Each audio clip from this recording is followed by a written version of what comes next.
Jangan saja nangis,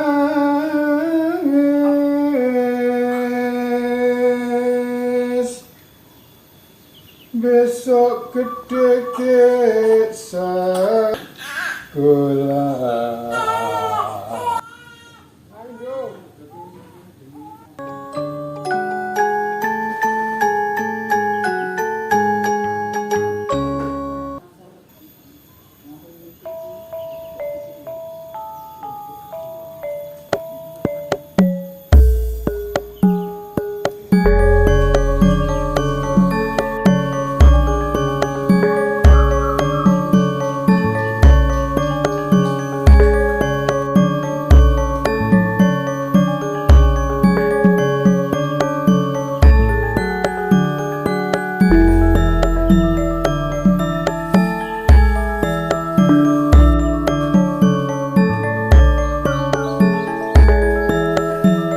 Badhe tanglet-tanglet Pak D.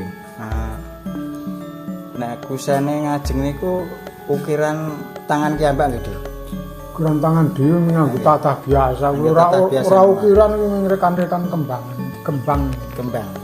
Ora tukang ukir, duwe alat ukir. Niku bahane napa kayu napa, Dik?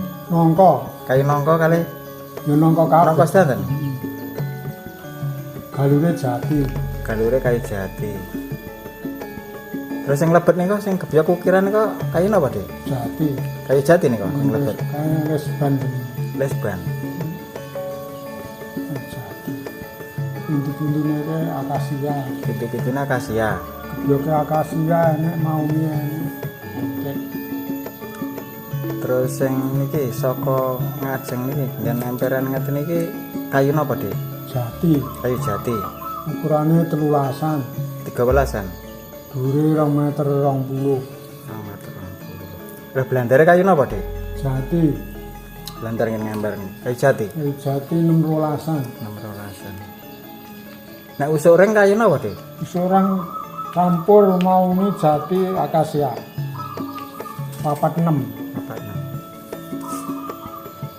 Terus saka nenggen griya nika ukurane apa pinten, Dik? Dhuwure. Dhuwure 3,5 meter. 3,5 meter. Dene 14-an, 16. Campur-campur. Kayu napa niki, Dik? Jati ya? Jati, kasih karo akasia. Jati karo akasia. Terus blandare ngajeng dhuwur nika. Sing dhuwur niku blandar. Dhuwur lawan itu. Dik. 10-an. Kayu napa? Kayu jati.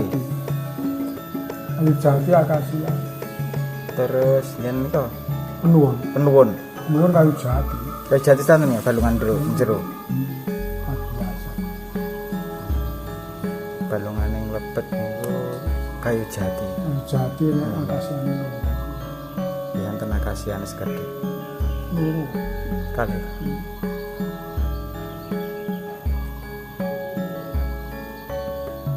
nek ngukir niki napa enten pinten wulan dene kang ngukir-ngukir ngoten niku, Dik? Suwe 6 sasi setengah.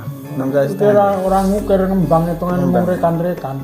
Mboten ngelengke nggih namung disambi ngoten. Ya ngeleng nek ora nyambi. Mboten nyambi nggih. Karo tengok-tengok. Nggih, nggih. Ya nyambi tengok-tengok.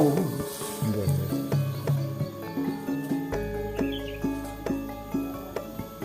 Nggih, lan iki kula badhe tanglet melih, Dik.